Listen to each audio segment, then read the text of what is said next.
Hello everyone, we're back with chess pattern number 18 in Not So Innocent Bystander. And this name actually comes out from the chess patterns book, Improve Your Chess Pattern Recognition. Not my chess patterns book, the Improve Your Chess Pattern Recognition book. One of the tomes on this concept, the chess patterns. And actually, of course, I've thought about chess patterns before, and like it's obviously a well-known concept before. But when the book came out, I was elated because I was so happy to see that there was some work on chess patterns, and I really congratulate the author. And okay, so let's start off. So the point of this, why is it called a not so innocent bystander? Because this knight is seemingly like on the edge of the board, not doing anything. But actually, the deeper point is that it's attacking some key kingside pawns. So actually, it's a very powerful attacker. So it's not so innocent. It's not like not doing anything. So one thing to remember about this. Okay. Let me make sure it's still okay. The title is showing. So one thing to remember is it's all about the g7 square. This is where the knight is sacrificed usually, and this is where, like, for example, queen takes g7 is made sometimes. So let's take a look at the sample game we have over here. If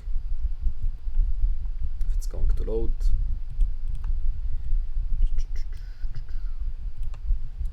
So this is our sample game.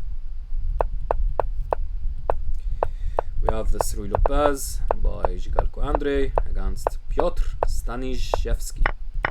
Hopefully I'm pronouncing that correctly again and again. I remind you that please you can fix my pronunciation in the comments. And by the way, Andrei Zhigalko is someone I've played online. Beat me in a King's Gambit. I was white, of course. I played the King's Gambit, and he played a very tricky line actually, and a sub variation that's really tricky to respond to counter. Alright, anyway, enough about that. So here knight h5 is played, and seemingly like neither here nor there, but it's attacking some key squares, and we'll see how that works out in just a second. So here b4 is played, takes, and black is still continuing on the queen side, but now white creates a nasty threat with this, and now comes bishop h6. So that's the point. Again, remember, it's all about the g7 square. The bishop can't be captured because then this would be a very big problem. So white picks up an exchange, plays here to pick up the knight, but that's defended. Now white is just up an exchange, even wins back a pawn. And here they convert in very nice fashion with this. Even though at the end there, like, maybe it was starting to get a little dicey. Of course, white calculated all of this, but like, this knight versus rook situation, if rook takes e6 weren't available, perhaps isn't so clear. But of course, white was on top of that.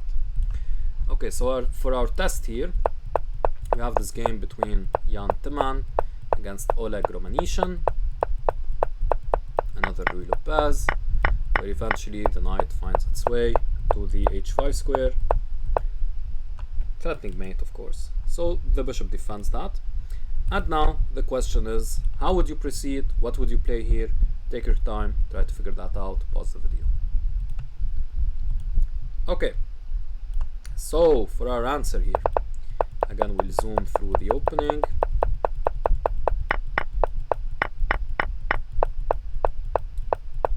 Tick, tick, tick, tick. And this was the nice follow-up.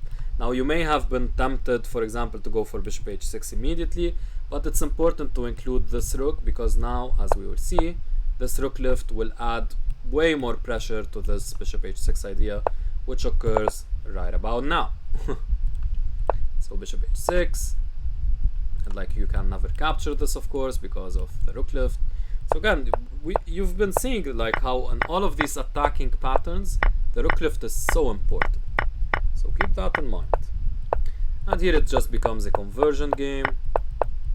White is up in exchange, and they're able to convert this position. Let's go through this quickly, because this isn't the point of this video, of course. Yeah, they pick up this, then sacrifice here, and they're able to promote. So quite simple. Let's maybe go more slowly the way this got converted. So here exchange had to be given up because of multiple threats, and yeah, it was never enough. Alright, so with that, thanks for watching, guys. Very important pattern to take note of, as all of these attacking patterns basically are. Some of them are a bit rare, but yeah, I mean, all of these are very important. Well, this one actually maybe is on the rarer side, but still, it's very important, and it occurs in one of the most played openings, the Rule of Path. So take note of that, guys, and yeah, thanks for watching, and take care.